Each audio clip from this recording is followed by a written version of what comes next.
worth a blessing, and you're about to start transforming your life and creating the freedom that you desire with this podcast.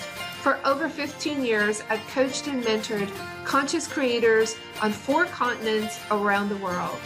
Here, you won't find a bunch of hype or super inflated rah-rah motivation, because this podcast is a combination of brain science, universal spiritual laws, and ancient wisdom and spiritual teachings, all rolled into one to take your life to levels you've never dared to imagine were possible. If you're wanting more from life, to feel better, to heal, to have a peaceful mind, to feel empowered and alive, and to bring more abundance and prosperity into your life, then this podcast is for you. Because you're going to start learning how to master your mind, expand and grow your consciousness, and when you do that, you can create the place to be free, and anything you want then becomes possible for you. I'm so glad you're here. I talk a lot on the podcast about spiritual and mental and emotional healing, and that aspect of balancing our bodies and our lives from an energetic approach. And so I'm excited today to start sharing with you principles from Ayurvedic medicine. And I'm going to tell you how I got into it and why I think that it is the Cadillac of healing. And it really truly is, because it makes your body, mind, energetic makeup, it addresses your uniqueness. And some people get kind of caught up in getting it right. Like, how do I figure this out and get it right? And putting themselves in the box, right? Ayurvedic medicine. So Ayurveda, Ayur and Veda, it means science of life. It's the science of your life, of the life forces moving through our bodies, moving through everything in nature.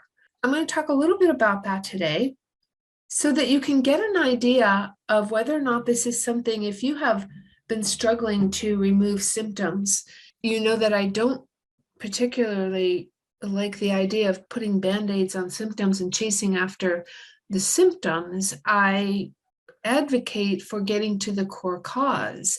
Once you do that, yes, you do have to manage your physical body.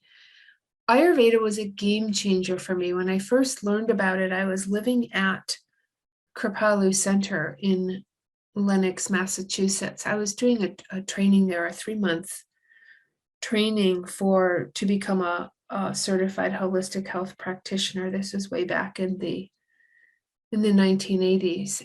I was fairly new to the world of yoga and meditation. I certainly hadn't been practicing it for any amount of time, but I knew after reversing 10 years of daily chronic pain and beginning to open up to this whole new world of holistic healing and medicine that I wanted to become certified. I had gone there for a weekend retreat, a yoga retreat, and they had a healing arts center there where you could get different body treatments and energy healing and massage and things like that. And you would think that being in an environment every day where, we were eating at the time, they were very vegetarian. There was no animal proteins in the meals there, wonderful meals. You would think that eating 3 really healthy, vibrant, whole food, vegetarian meals, eating 3 of those meals a day would be very healthy, and doing yoga and meditation. It was healthy, but what happened is I stopped having my menstrual cycle, and it didn't make sense to me because I was there and we had a fairly rigid routine of being in this coursework, and we had to adhere to the practices. We were up very early in the morning. We had good meals. It's a beautiful area. We would spend a lot of time outdoors. We were doing a lot of inner work. So it didn't make sense to me. Why would I have this imbalance where I wasn't having my menstrual cycle? So when I left there, the synchronicity of it all is I came back to my hometown and they were having a 3-hour workshop for women's health at the local Himalayan Institute here. And I said, well, that's divine intervention. I'm going to check this out. And so I went to the workshop and I met the woman who was doing the workshop was Carrie Demers, who was she's a board certified MD and internist. She was the medical director at their headquarters in Pennsylvania.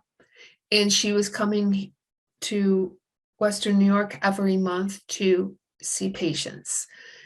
And so I had a quick chat with her after the workshop. She said, well, I have some appointments open.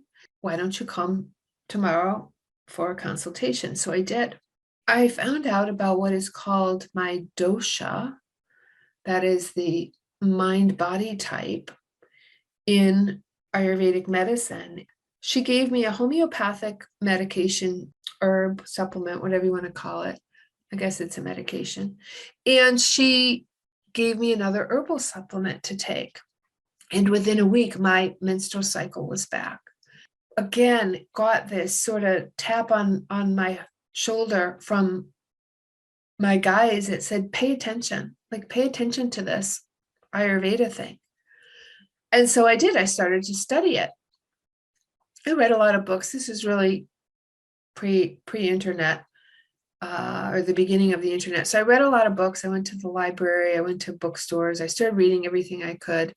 Eventually, I would get certified because it made so much sense to me. And it was changing so much in my life and in my health and my well-being.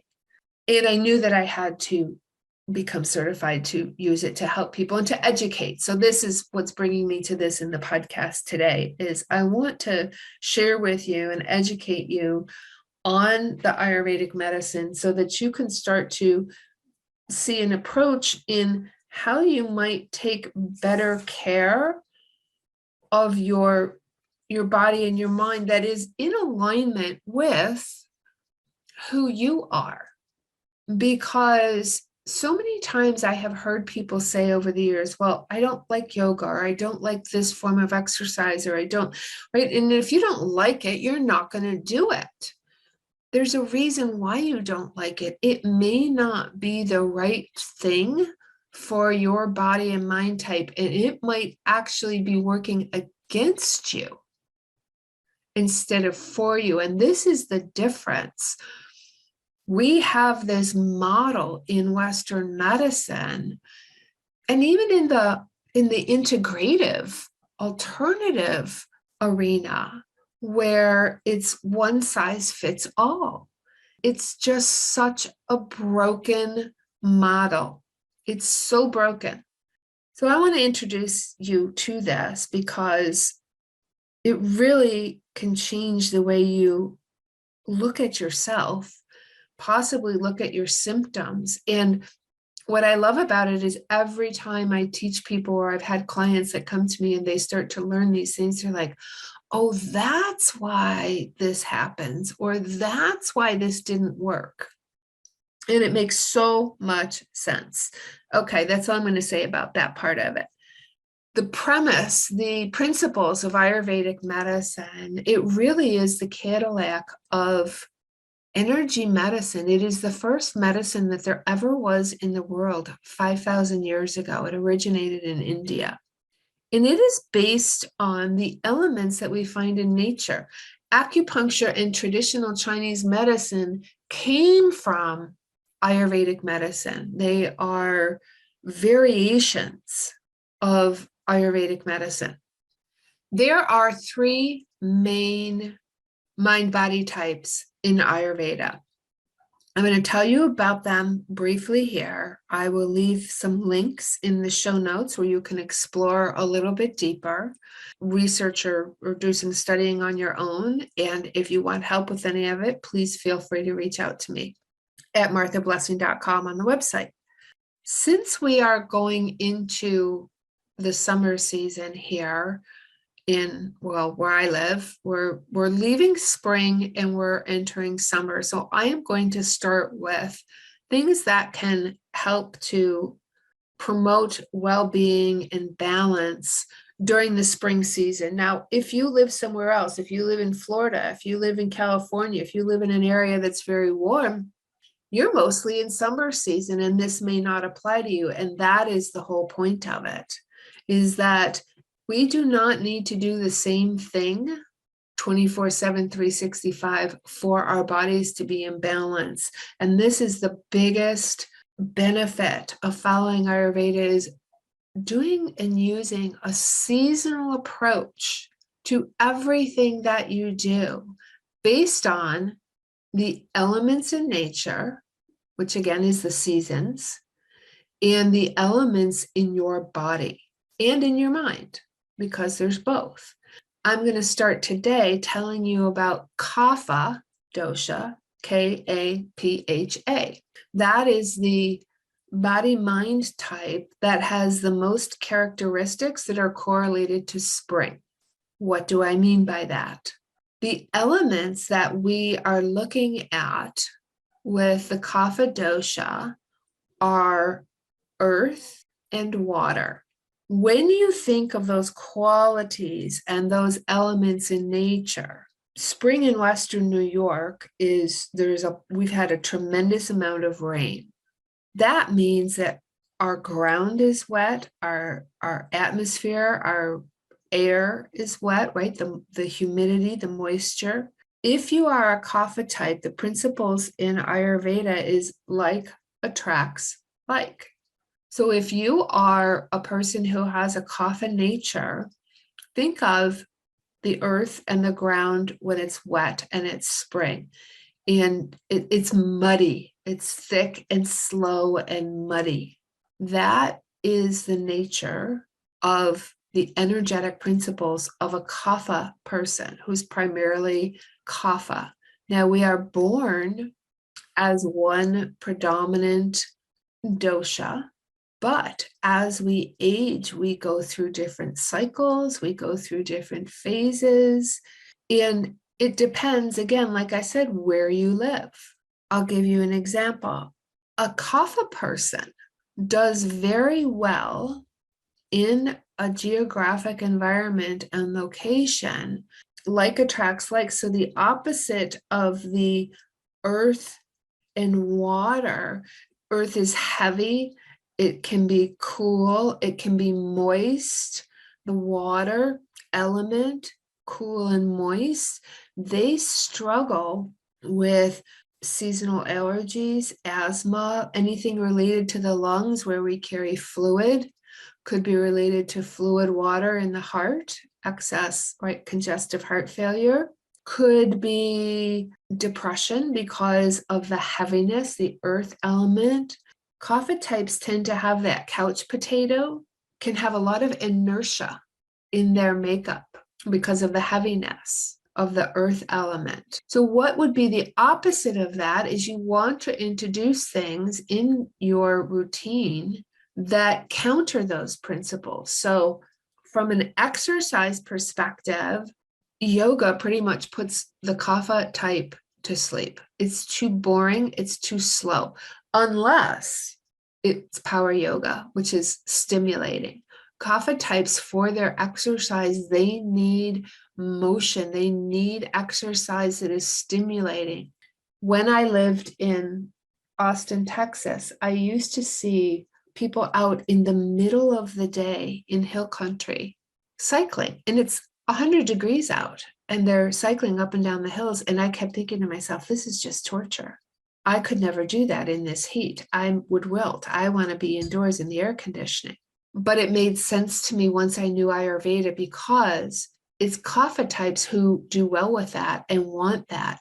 The heat of the hot Texas summers will burn up all of that water and moisture element in their bodies. They need that stimulation. So that's one example. Another example is the foods we eat. We've gotten so far away from thinking about and understanding and recognizing that food is energy. It's supposed to be anyway. Obviously, McDonald's French fries that you can leave in the seat of your car, the back of the car, for 6 months and it doesn't decay, that doesn't have any energy in it. Twinkies and Ho-Hos that sit on a shelf for years on end or whatever, however long, that's not energy, but real food is energy. And how and why is that true? You take a seed and you put it in the ground. It's dormant, and you give it water and you give it soil. We talk about nitrogen, the elements that plants need to grow. We feed the plants, we give them the nutrients that they need, and they need sunlight, which is energetic, and they need water, which is H2O, right? It has a charge to it. So that plant will grow, and in it inherently is energy in the food. And this is the approach that Ayurveda takes. So there really is no food that is off limits in Ayurveda. You just have to wait for the right season for it to be a benefit to your body. In the spring, when we have the qualities of moisture and heaviness, this is the time now to be eating foods again that are going to get all of that moisture out of the body. This is where the mucus comes from. When we think we have seasonal allergies, it's not. At the core level, the body is responding intelligently, intuitively, inherently to what's going on inside. And the mucus and the sneezing and the tearing and the watery eyes, it's trying to flush out the system. We see it as a negative because the symptoms are uncomfortable, but it's actually, the body is actually doing its job. It's trying to flush out the invaders, so to speak. And this is why cleansing the body in the spring is such a good idea. When you do that, you won't have those allergies anymore. You won't have these problems. Seasonal allergies can also be a response. I had a friend who lives in Arizona. He was really struggling to get rid of these. He said, I think it's seasonal allergies. And I said, well, has it been drier where you are? He said, yes, it's very dry here. He's the type of person, as a Kapha type, his body is reacting and responding because it's too dry, and it is creating mucus to flush out the system. The body has gotten too dry. Now we think it's allergies, right? But it's not. It's showing up as allergies. It's showing up as things that are trying to flush out the toxins that are in the cells and in the tissues that have gotten buried and stored there. And it can't do it because the body isn't lubricated. It's too dry from the heat. So the solution is actually to invite moisture into the body. It's important at that point in time to introduce foods that will lubricate and moisturize the tissues and the cells, and to also get the heat out of the body. So it's not a good time to be eating animal proteins because they're heating. I'm not on the fence. I've eaten, and I don't advocate for any specific diet other than to follow what's seasonal. Some people want to go into, oh, I'm going to be vegetarian. That's not right for every single person, or vegan or keto. That's why we have so much confusion. No one's looking at the energetic properties of the foods that they're eating. And that's why we're in such a mess when it comes to nutrition. Eat this, don't eat that, all that kind of stuff. What's right for one person, there is no one perfect right diet that you should follow 24/7, 365, unless you are paying attention and actually doing the energetic principles of foods and eating. When you look at our ancestors, they did not become, here in the States anyway, they did not become meat eaters until they migrated to the north, right? Like our ancestors came from the tropics and they lived off the land. They ate off the land. Then when they migrated to the north into the cold environment, when they couldn't grow food, they went out and they hunted and they killed and they ate and they made use of all of that. And they only did it in the wintertime. We only need these proteins in the winter. And then come summer, and you look at nature, there's just a plethora. We are abundant. Mother Nature didn't get it wrong. God didn't get it wrong. We are abundant in fruits and vegetables in the summer months because they are here to provide all of that moisture to our bodies, right? Cucumbers, tomatoes, all of those things are very juicy. All the berries and fruits, they're to hydrate our bodies and to keep the heat out, to cool the body and moisturize the body. This friend of mine, what they need to do is start introducing foods that will actually get the heat out of the body. Lots of greens, things that are astringent. They help cleanse and cool and purify the blood. And that will counter all of the dryness that is in the environment. And the allergies and the cough and the other symptoms will go away. The sneezing, the watery eyes, all of those things. We've looked at the exercise. We've looked at some of the principles of the food. Now we want to look at the mind-body aspect of kapha.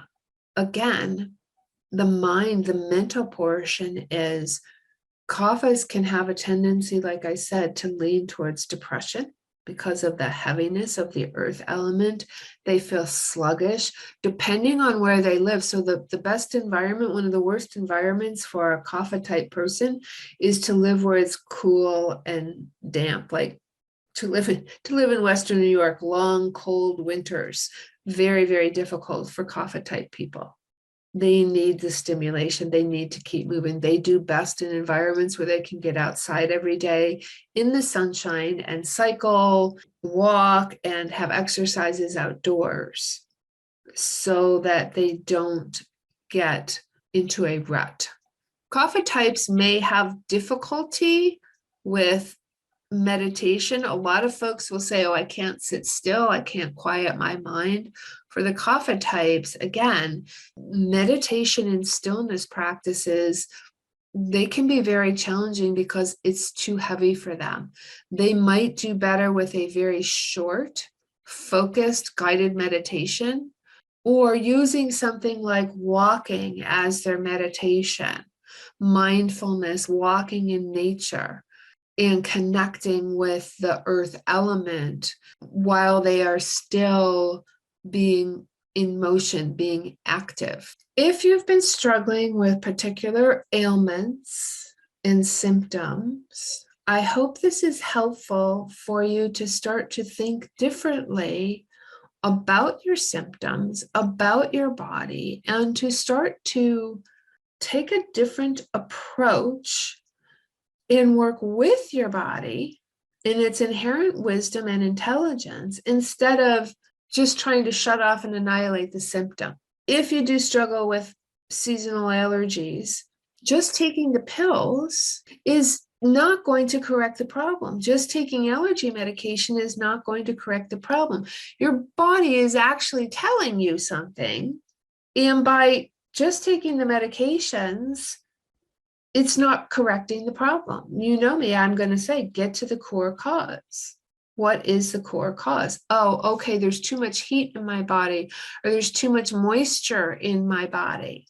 How do I correct that with the things that I eat, with the things that I do, and let my body come into its own natural balance? I've seen this many, many times. So many people, what happens when they go to an allergist or they go to a naturopath, they put them on a special diet, they start doing no one's addressing the energetic principles and properties of the foods that they're eating. So it's no more gluten, no more this, no more that. Well, I will tell you that kapha types do not do well with a lot of grains. There are a few grains that they can eat. It's just natural. It's not that there's a real gluten intolerance. It's that those particular foods and substances are like glue in the body for kapha. It increases the earth and the water element. That's where the problem is. So sometimes you can have those things if you're doing the things that counter the other things to making a stronger digestion. So some of the herbs, ginger, fresh ginger, ginger tea, turmeric, turmeric milk in an almond or a dairy-free type milk. These are things that are bitter and astringent energetic properties that help the body. What happens is people see or read or hear about these remedies and they do them 24/7. Again, 365, which is not appropriate. Too much turmeric, because it is astringent, will dry out the body too much. You shouldn't have it every day, all season long, all year long. Greens are good to have in the spring and the summer. For some types, kapha types, not in the winter. But some people will take some of these green supplements or green powders and they drink them every single day. I had a client who had rheumatoid arthritis. Saw and heard on Dr. Oz, green tea was a good antioxidant and a good anti-inflammatory, and so was turmeric. And so she was drinking, I think, something like 5 or 6 cups of green tea a day and taking the turmeric supplements. Well, both of those things are very, very drying and astringent to the body. And she was actually not a kapha type. She was a vata type, which is already prone to dryness. So she was literally drying out her body with the remedy that she was taking, with the things that she was doing. She was making the problem worse because she didn't know her body type. She didn't know about Ayurveda. She didn't know about the energetic principles. And so the solution here is, number one, to learn. I'll leave some links in the show notes where you can go and determine. There is your dosha, which is your primary, what you're born with, your mind and your body type. And then there is also an imbalance. So you could be a kapha type, but you could have a different kind of imbalance. And there's a quiz. I'll leave a link to the quiz that you can take. But that imbalance is what you really want to be looking at. So there's what you're naturally born as, and then there's what your imbalance is. The treatment, the remedy, is to find a solution that works for, depends on how long you've had the issue and the problem, but find a solution that you want to try for maybe a month and a half, and then you reevaluate. Do I feel better? Do I feel worse? Because this kind of healing is what's happening. It's transformational. It is creating a transformation from the inside out. You are literally energetically feeding your body and your cells a frequency that it needs. And then as you heal, you have to reevaluate. Now, what is the next frequency? What is the next thing that I need to do? And so many times there is not this reevaluation. We're not working with the body, we're working against it. I mean, I see the same things, even with functional medicine.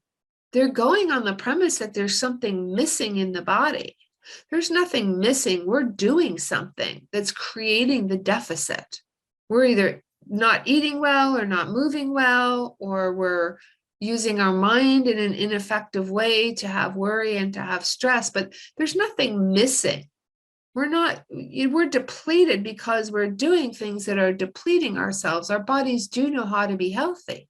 So even in this functional medicine, I came across a woman who was, I could tell you exactly how to reverse anxiety. I've done it for many, many, many of my clients. And it's quick and it's easy, and you don't have to take supplements. Like, it works. But I saw this woman who was all about all of the supplements, and there is a connection to the gut-brain barrier, but energetically, it's an imbalance with too much energy stuck in one place. And the reason why she was trying to use supplements and nutrition is because the depletion of those elements and those sources and those nutrients, that's not what causes anxiety.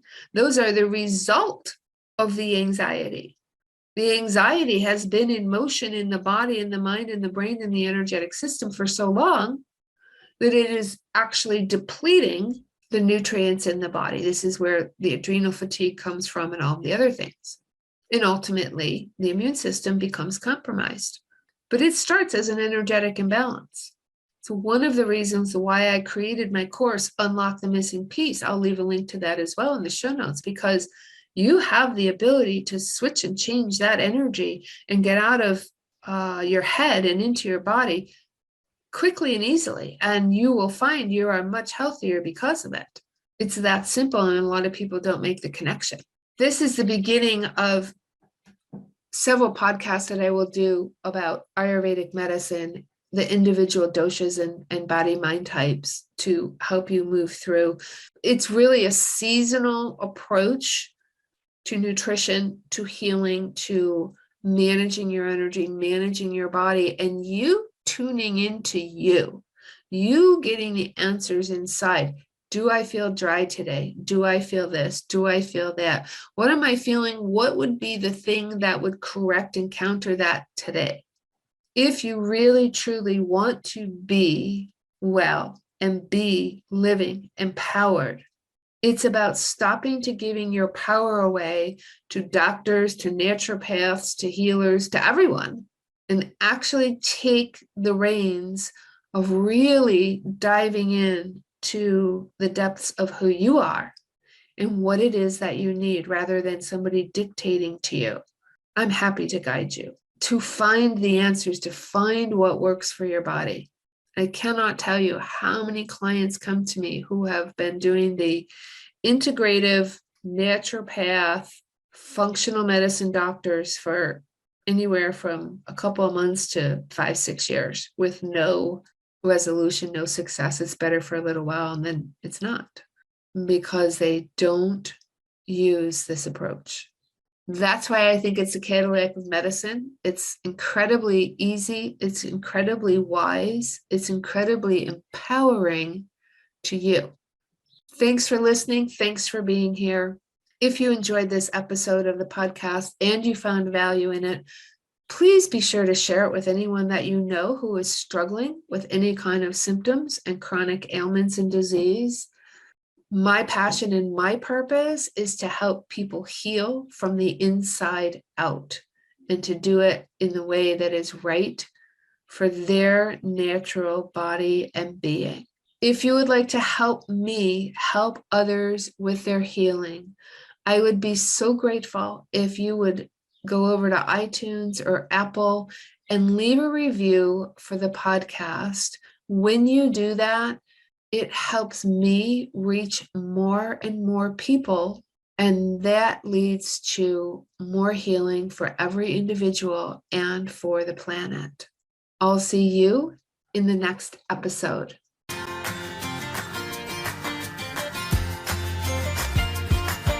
Thanks for listening to the Place to Be Free podcast. And if you liked what you heard and you want to know more, go to marthablessing.com/free stuff.